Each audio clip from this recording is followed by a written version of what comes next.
Oubliez les politiciens. Les politiciens sont là pour vous donner l'impression que vous avez la liberté de choisir. Vous ne l'avez pas. Il me semble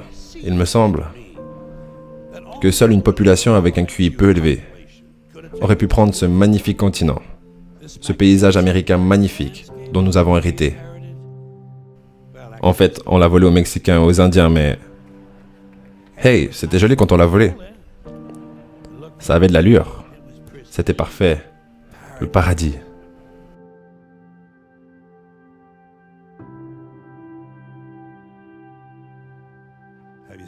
Vous avez regardé dernièrement? Est-ce que vous avez regardé dernièrement? Putain, c'est embarrassant. Seule une nation d'ignorants, faibles d'esprit, aurait pu prendre ce magnifique endroit et le transformer en ce que c'est aujourd'hui. Un centre commercial. Un gros putain de centre commercial. Vous savez ça? C'est tout ce que vous avez. C'est tout ce que vous avez ici, les gars. Des kilomètres et des kilomètres de centres commerciaux après centres commerciaux. Beaucoup de commerces. Des gros commerces et des petits commerces. Entre les gros commerces, ils mettent les petits commerces. Et entre les petits commerces, ils mettent les kiosques. Et entre les kiosques, vous avez les parkings, les stations essence, les garages, les laveries, les hôtels pas chers, les fast-food, les strip clubs et les vieilles librairies. L'Amérique, c'est magnifique. Et comment est-ce que les gens se sentent par rapport à tout ça? Qu'est-ce qu'ils pensent par rapport au fait de vivre dans des centres commerciaux? Ben, ils trouvent que c'est juste putain de chic.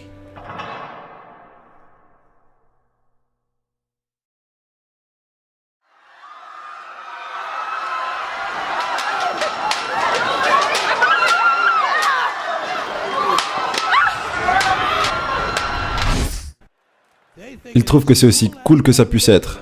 Les Américains adorent les centres commerciaux. Ils adorent les centres commerciaux. C'est là où ils peuvent satisfaire leurs deux addictions les plus importantes. Au même moment. Faire les boutiques et manger. Des millions d'Américains semi-conscients, jour après jour, traînent des pieds dans les centres commerciaux à faire les boutiques et à manger. Apparemment, dans ce pays, les stupides sont une famille élargie.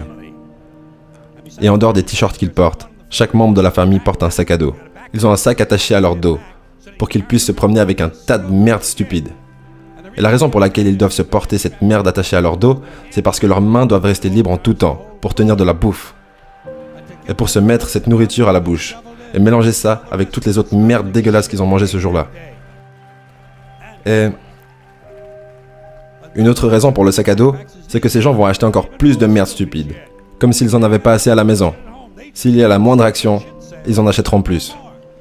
Ces gens sont des consommateurs professionnels efficaces et compulsifs. Leur devoir civique, la consommation. C'est le nouveau passe-temps national. Fuck le baseball, c'est la consommation. La seule véritable valeur américaine restante. Acheter des trucs. Acheter des trucs. Les gens dépensent de l'argent qu'ils n'ont pas sur des choses dont ils n'ont pas besoin. De l'argent qu'ils n'ont pas sur des choses dont ils n'ont pas besoin. Pour qu'ils puissent faire exploser leur carte de crédit et passer le restant de leur vie à payer 18% d'intérêt sur quelque chose qui coûtait 1250 $. Ils ne l'aimaient pas quand ils l'ont reçu à la maison de toute façon. Pas très malin les gars. Pas très putain de malin. Mais si vous en parlez à l'une de ces personnes, vous en isolez un, vous le faites asseoir, rationnellement vous lui parlez des problèmes de QI, des comportements stupides, les mauvaises décisions, directement il commence à vous parler de l'éducation. C'est la grande réponse à tout. L'éducation. Ils disent que nous avons besoin de plus d'argent pour l'éducation, plus de profs, plus de salles de classe, plus d'écoles, plus de tests pour les jeunes. Il répond, vous savez, nous avons essayé tout ça, mais les jeunes n'arrivent toujours pas à passer le test. Ah, ne vous inquiétez pas pour ça, on va réduire la difficulté.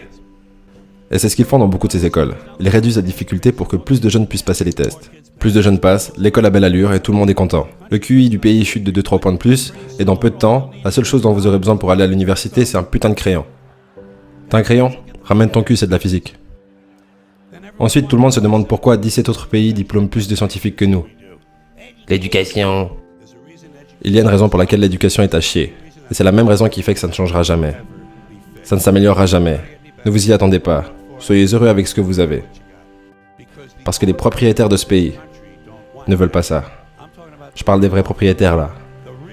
Les vrais propriétaires. Les grosses et riches entreprises qui contrôlent les choses et qui prennent toutes les décisions importantes. Oubliez les politiciens. Les politiciens sont là pour vous donner l'impression que vous avez la liberté de choisir. Vous ne l'avez pas. Vous n'avez pas de choix. Vous avez des propriétaires. Ils vous possèdent. Ils possèdent tout ce qui existe.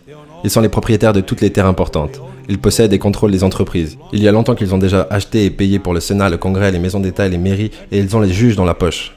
Et ils possèdent toutes les entreprises de médias. Comme ça, ils peuvent contrôler toutes les nouvelles et les informations que vous écoutez. Ils vous tiennent par les couilles. Ils dépensent des milliards de dollars chaque année en faisant du lobbying, pour obtenir ce qu'ils veulent. Alors que nous savons ce qu'ils veulent, ils en veulent plus pour eux et moins pour tous les autres. Mais je vais vous dire ce qu'ils ne veulent pas. Ils ne veulent pas une population de citoyens capables de réfléchir avec logique.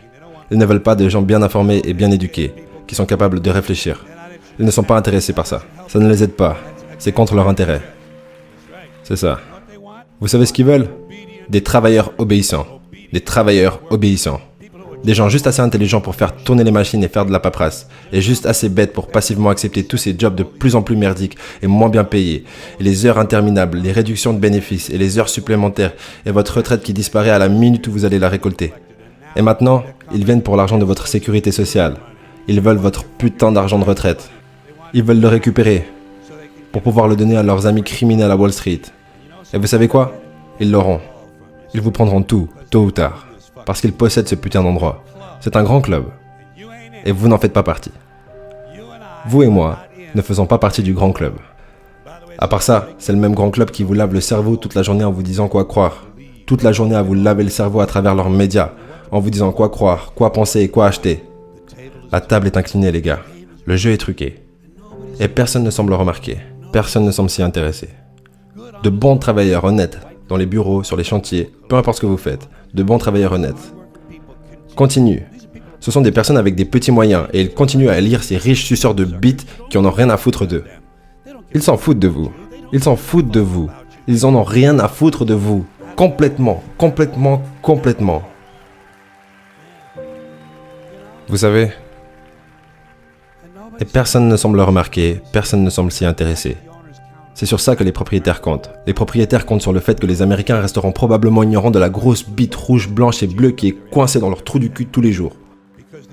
Parce que les propriétaires de ce pays connaissent la vérité. Ça s'appelle le rêve américain, parce qu'il faut que vous soyez endormis pour y croire.